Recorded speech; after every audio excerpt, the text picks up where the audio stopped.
Le ta fillojmë me një pyetje që nxjerr në pa një superfuqi të vërtet biologjike. E kishit menduar ndonjëherë që kemi një pjesë të trupit që mund të rritet sërish, pothuajse si bishti një harduce? Po, pikërisht, është mëlçia. Ky organ kaq i fuqishëm, por që shpesh e harrojmë, është protagonisti i rrëfimit ton. Një punëtore e palodhur që rrallëherë ankohet, por mban një peshë të paimagjinueshme. Imagjinoni për një çast një fabrikë kimike teje të sofistikuar, që punon pa pushim 24 orë në ditë.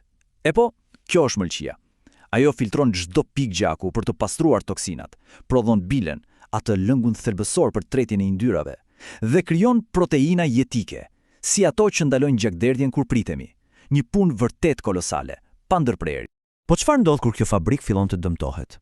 Ndryshe nga një sëmundje e beftë, dëmtimi kronik i mëlçisë është një proces tinxar. Është si një histori dëmtimi që shkruhet shumë ngadalë, muaj pas muaj, e ndonjëherë vit pas viti, pa dhënë asnjë shenjë alarmi në fillim. Kjo rrugë ka 4 ndalesa kryesore. Gjithçka nis me inflamacionin, si një sirenë alarmi që bie në fabrikë. Në këtë fazë, fatmirësisht, dëmi është ende i kthyeshëm. Por, nëse sulmi vazhdon, fillon faza e dytë, fibroza. Këtu trupi përpiqet të arnoj dëmin me inde mbresash.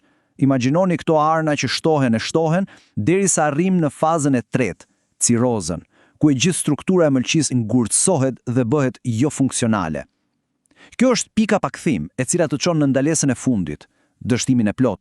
Mirë, tani, le të kalojmë pak tek hetimi. Çfarë e shkakton këtë dëmtim të vazhdueshëm? Kush janë fajtorët kryesorë që shtyjnë mëlçinë në rrugë kaq të rrezikshme? Ky grafik na jep një pamje shumë qartë.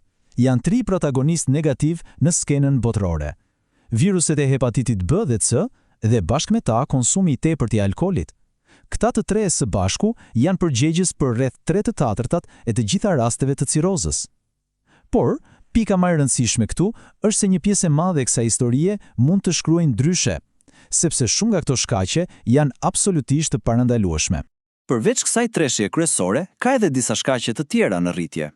Njëra prej tyre, shumë e rëndësishme, është sëmundja e mëlçisë yndyrore jo alkoolike, e cila lidhet ngushtë me stilin modern të jetesës, si obeziteti dhe diabeti.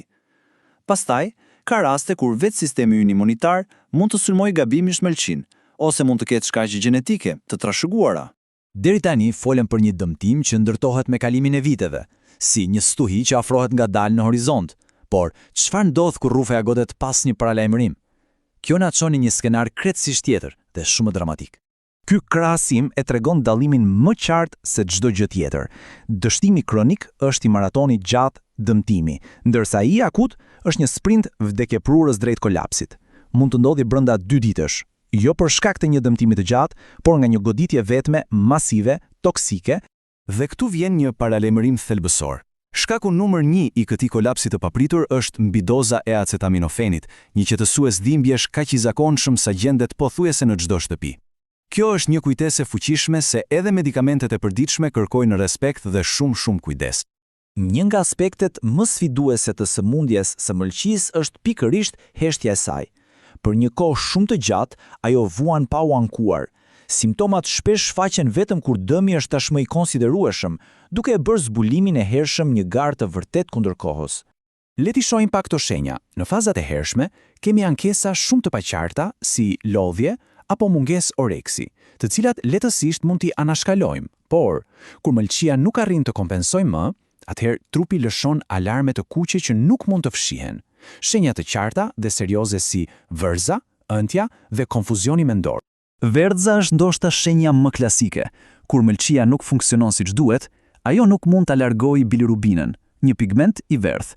Ky pigment grumbullohet në gjak dhe i jep lëkurës dhe syve atë ngjyrë karakteristike të verdh. Një tjetër shenjë shumë alarmante është asciti, pra grumbullimi i lëngjeve në bark. Kjo ndodh sepse presioni rritet aq shumë brenda enëve të gjakut të mëlçisë. Imagjinoni një bllokim trafiku gjigant, saqë lëngu fillon të rrjedh jashtë edhe të mblidhet në hapësirën e barkut. E ndoshta, pasoja më e frikshme e dështimit të mëlçisë është ndikimi që ka në tru. Kur filtri i trupit nuk punon, toksina si amoniaku nuk largohen dot nga gjaku. Ato udhtojnë drejt trurit dhe shkaktojnë konfuzion, humbje kujtese e madje ndryshime të thella neurologjike. Kjo gjendje e rëndë quhet encefalopati hepatike. E po, Edhe pse tabloja mund të duket e zymt, kjo histori nuk mbaron domosdoshmërisht me dështim. Pjesa më e rëndësishme është ajo që mund të bëjmë tani. Ka shpresë dhe ka hapa shumë konkret që mund të ndërmeren. Këto nuk janë thjesht këshilla, por janë mjete të fuqishme për ta mbrojtur këtë organ të jashtëzakonshëm. Moderimi me alkoolin, vaksinimi, një peshë e shëndetshme dhe kujdesi me medikamentet janë veprime të thjeshta por me një ndikim gjigant. Dhe kjo është pika kyçe e shpresës. Edhe pse qiroza është një dëm i përhershëm, nuk është fundi rrugës. Me trajtimin dhe menaxhimin e duhur, përparimi i sëmundjes mund të ngadalësohet ose edhe të ndalohet, duke u dhënë njerëzve mundësinë të jetojnë një jetë më të gjatë dhe më të mirë. Dhe në rastet më të rënda, transplanti i mëlçisë mbetet një mundësi që shpëton jetë. Pra, e përfundoj me një pyetje për reflektim. Duke njohur tani fuqinë e saj të jashtëzakonshme dhe rreziqet që i kanosen, si mund t'ja shpërblejmë mëlçisë këtë punë të palodhur, duke filluar që sot?